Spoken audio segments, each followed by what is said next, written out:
Hai, kembali lagi di channel saya kupasfilm.id. Kali ini saya akan menceritakan alur cerita dari film Anwesipin Kandatum. Supaya saya semangat untuk membuat konten seperti ini, jangan lupa subscribe, like, dan aktifkan lonceng notifikasinya ya. Suatu hari, di suatu desa, hidup seorang polisi jenius bernama Anan. Anan adalah polisi kuat yang selalu totalitas ketika menangani suatu kasus. Anan selalu menegaskan hukum tanpa pandang bulu. Anan pun tidak pernah takut kepada penjahat. Oleh karena itu, Anan sangat dihormati di kalangan masyarakat. Anan mempunyai 3 teman kerja yang merupakan polisi jujur. Mereka adalah Kabir, Sena, dan Suku. Suatu pagi, seorang ayah bernama Matan melapor bahwa putrinya bernama Lovely hilang sejak 1 hari yang lalu. Anan kaget mendengar laporan itu, karena belum ada kasus orang hilang di desa Anan. Matan memberitahu Anan bahwa dia memiliki 3 orang putri. Putri pertama bernama Blessy, putri kedua bernama Lovely, dan putri ketiga bernama Nicely. Setiap hari, Lovely pergi ke kota untuk kuliah dengan naik bus. Setelah mendengarkan penjelasan Matan, Anan langsung menuju ke tempat pemberhentian bus yang ada di depan warkop. Setibanya di sana, Anan mencari informasi tentang Lovely ke pemilik warkop. Pemilik warkop mengatakan bahwa kemarin ia melihat Lovely turun dari bus dan langsung berjalan kaki pulang. Pemilik warkop juga berkata, ada 2 orang pemuda yang mengikuti Lovely dari belakang. Anan melamun dan berpikir sejenak. Anan membayangkan Lovely turun dari bus dan berjalan kaki pulang.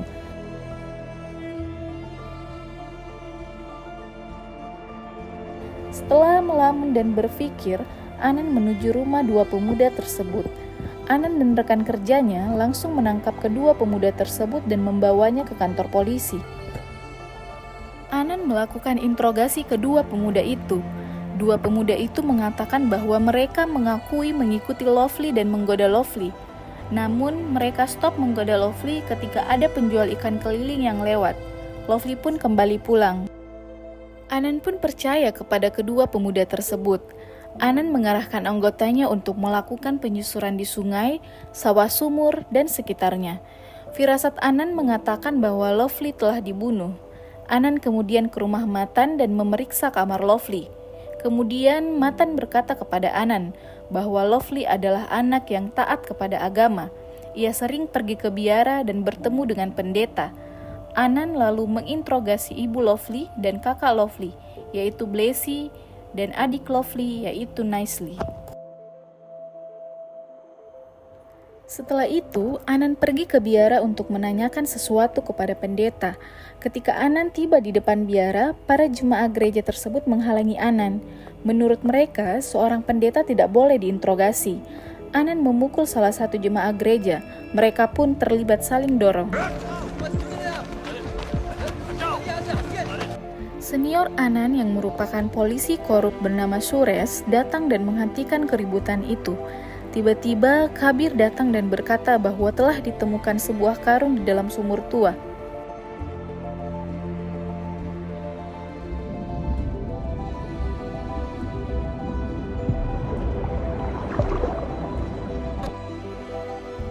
Ternyata karung itu berisikan mayat dari Lovely yang diikat dengan sarung berwarna biru. Matan ayah Lovely menangis melihatnya. Tim forensik pun datang melakukan olah TKP di sekitar sumur tersebut. Tim forensik tidak menemukan apapun. Anan kemudian kembali ke kantor polisi. Di kantor polisi, Suresh memaksa 2 pemuda itu dengan cara memukulnya untuk mengaku telah membunuh Lovely. Tetapi Anan yakin bukan kedua pemuda itu pelakunya.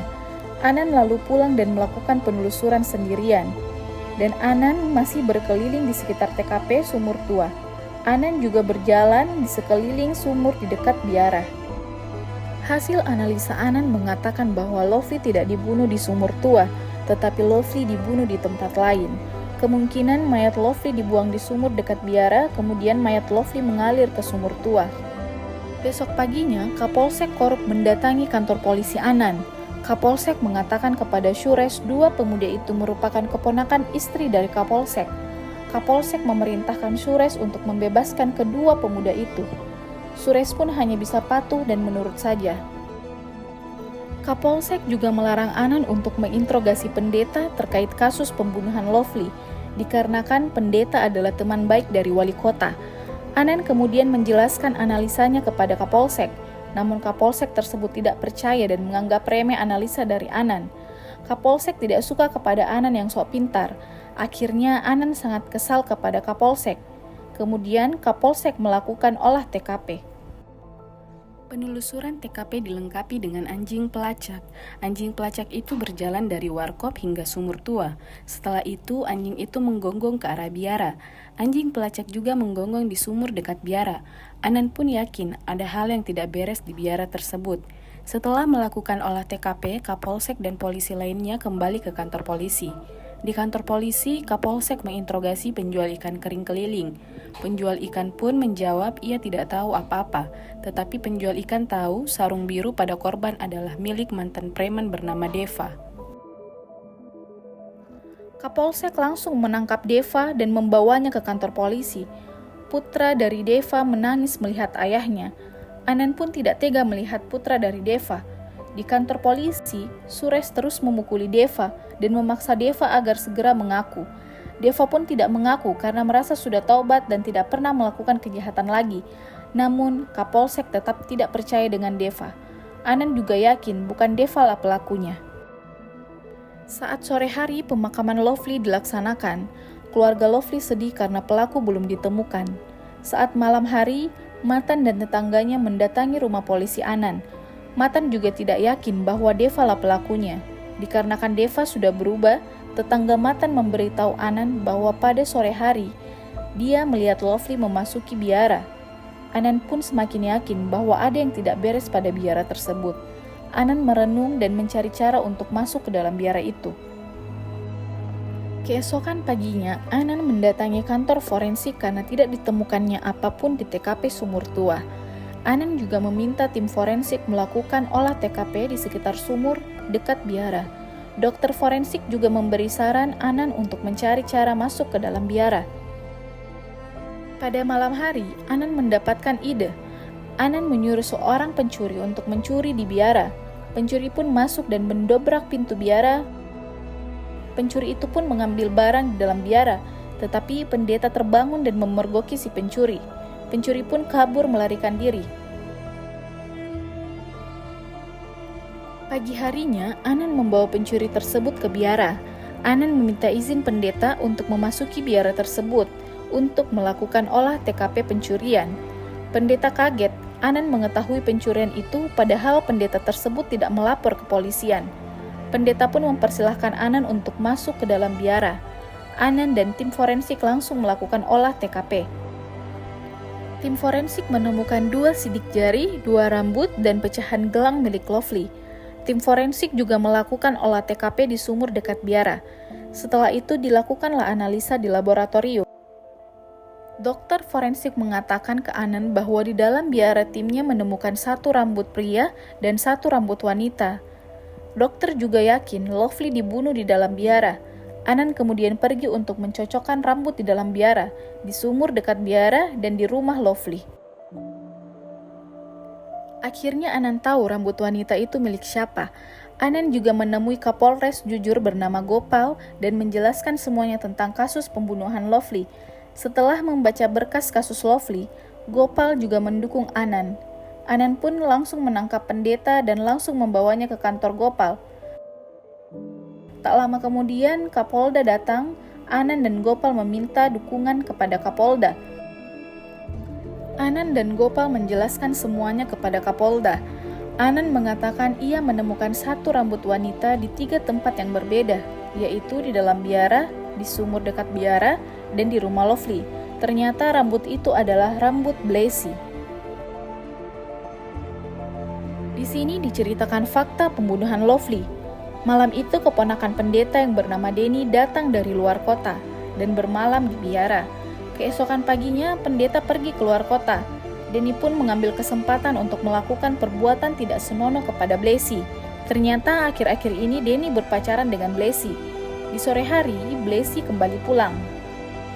Saat Denny dan Blacy membuka pintu, tiba-tiba Lovely melihat mereka berdua. Lovely terkejut melihat kakaknya bersama Denny. Lovely ingin melaporkan hal itu kepada ayahnya. Blacy pun kesal kepada Lovely. Tiba-tiba ada tukang pos yang datang ke biara. Lovely kemudian berniat ikut pulang bersama tukang pos tersebut, tetapi dilarang oleh Blacy. Denny pun menyeret Lovely ke dapur sambil menutup mulut Lovely, dan Blacy memastikan tukang pos agar tidak masuk ke dalam biara. Setelah tukang pos pergi, Blacy ke dapur dan mendapati Lovely sudah tidak bernyawa. Mereka berdua pun panik. Blacy pulang sambil melihat keadaan.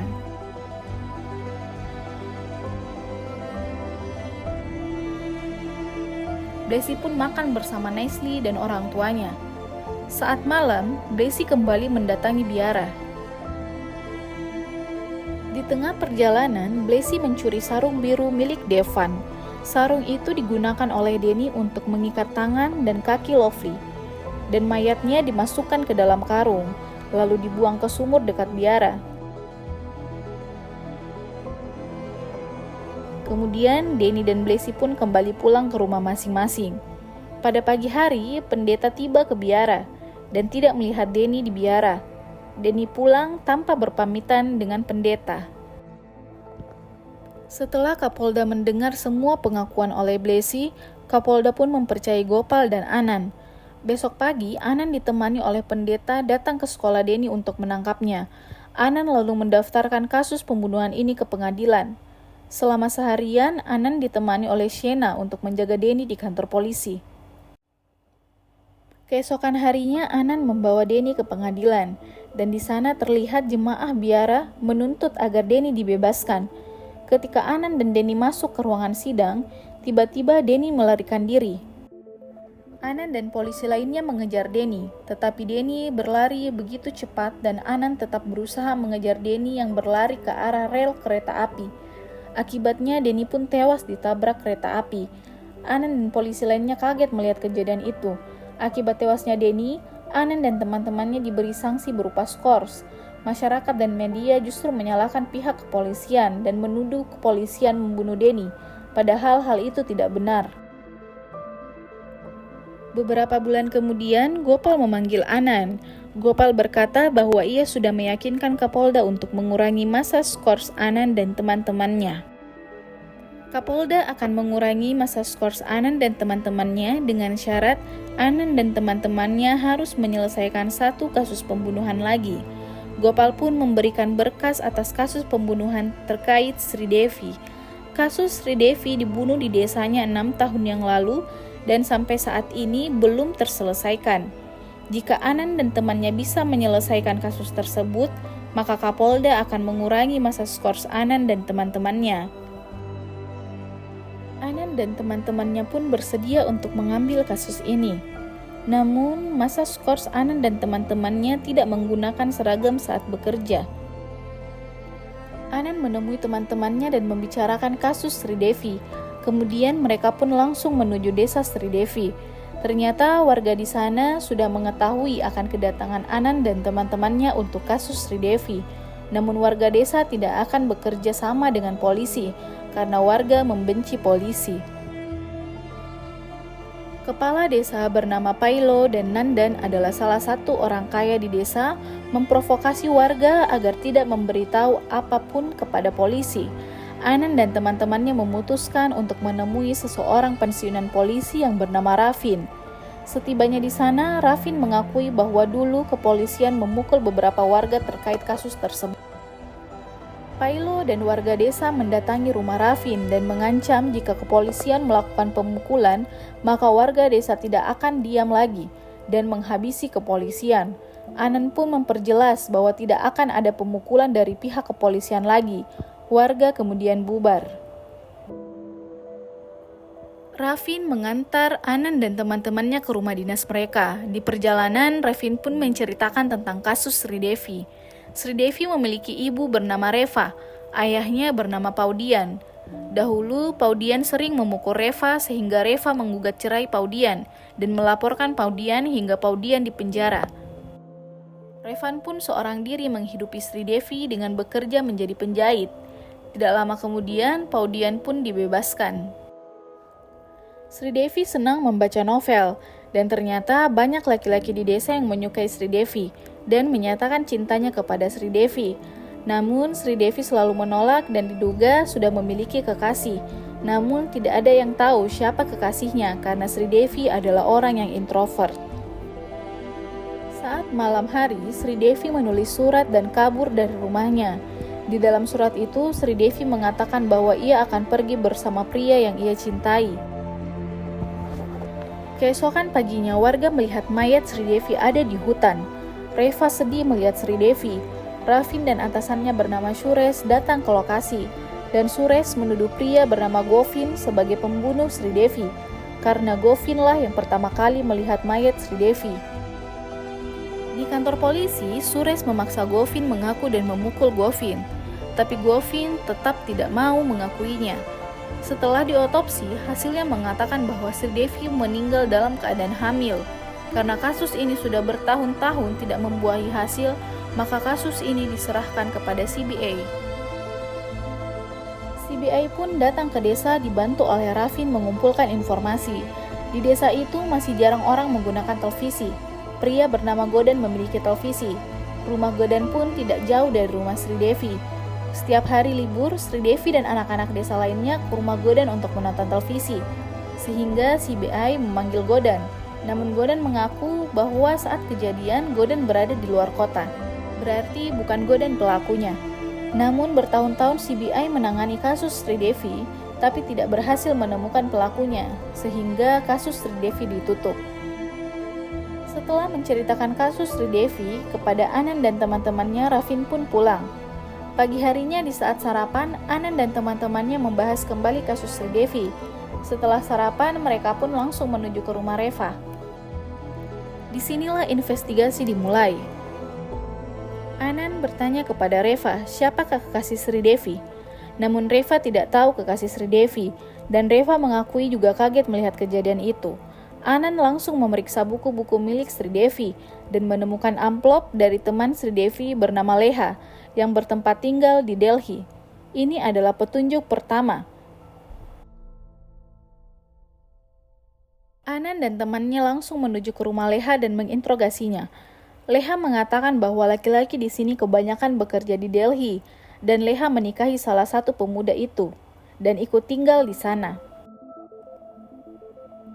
Leha mengakui pernah mengirimi Sri Devi surat dan Sri Devi menanyakan bagaimana kehidupan di kota. Sri Devi juga memberitahu Leha bahwa ia sedang belajar bahasa Hindi, namun Leha juga masih bingung apa maksud dari Sri Devi itu. Setelah mendapatkan sedikit informasi dari Leha, Anand dan teman-temannya pun pulang. Anand justru yakin bahwa Sri Devi berniat melarikan diri ke Delhi bersama kekasihnya, dan yakin bahwa kekasih dari Sri Devi adalah salah satu pemuda di desa yang juga bekerja di Delhi. Anand pun menceritakan ke Pailo dan meminta data-data pemuda di desa tersebut yang bekerja di luar provinsi. Namun Pailo tidak ingin memberikan data-data tersebut karena masih membenci kepolisian. Anand pun masih berpikir bagaimana cara untuk mengambil buku tersebut yang Pailo simpan di rumahnya. Keesokan paginya, Anand mengunjungi anggota CBI yang menangani kasus Sri Devi dulu, dan anggota CBI mengatakan bahwa Sri Devi dan kekasih misteriusnya menjalani LDR. Mereka hanya berkomunikasi lewat surat, dan saat anggota CBI ingin mewawancarai seseorang postman bernama Chandran, namun tiba-tiba Chandran mengalami kecelakaan dan koma, sehingga tidak mengingat apapun yang terjadi di masa lalu. Anand pun menemui Chandran dan menanyakan apakah Chandran pernah menerima surat dari Sri Devi. Kemudian Chandran berusaha mengingatnya kembali, dan Chandran mengatakan ia pernah menerima dan mengirim surat Sri Devi. Chandran juga sering menemui Ravin, namun ia lupa apa yang ia bicarakan kepada Ravin. Anand pun memperlihatkan surat kepada Chandran dan menanyakan tulisan siapakah dalam surat tersebut. Namun Chandran tidak tahu.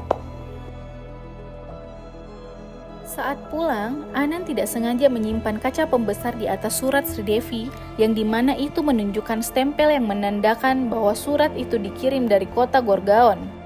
इसमें from address लिखा है, लेखा सतीश, कल्याण, बॉम्बे, लेकिन ये खत पोस्ट हुआ है, ये देखो, गुड़गांव हरियाणा से। Kota Gurgaon tidak jauh dari Delhi. Anand pun yakin bahwa kekasih Sri Devi tidak bekerja di Delhi, melainkan di kota Gurgaon.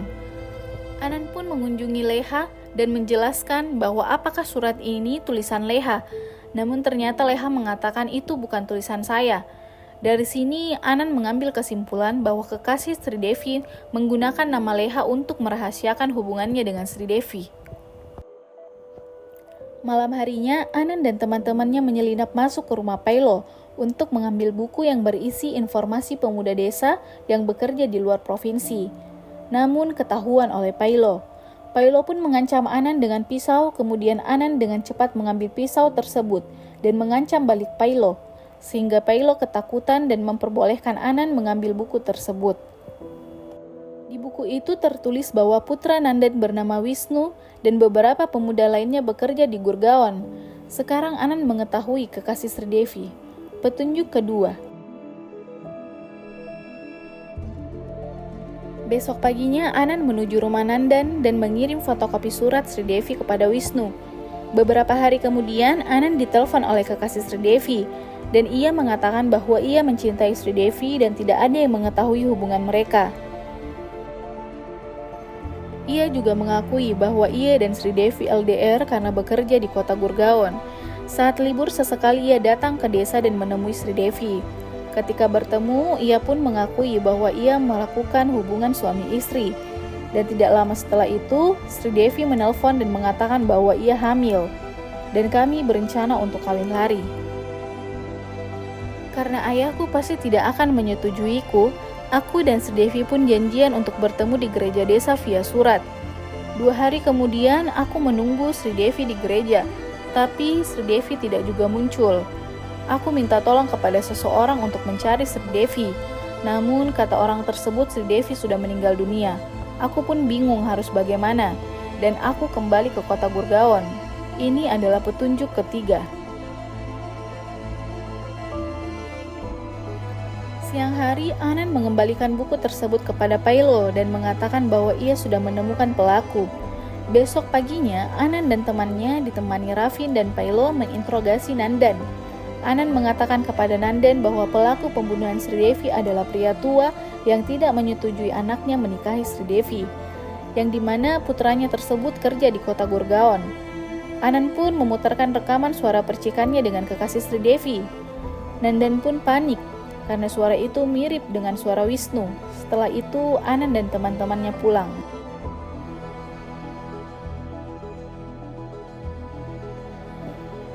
Gopal datang menemui Anand dan Anand menceritakan semua kasus itu kepada Gopal. Kemudian mereka menuju rumah pelaku. Tiba-tiba di tengah jalan warga ramai dan mengatakan melihat pelaku melakukan bunuh diri. Ternyata pelaku yang membunuh Sri Devi adalah Ravin.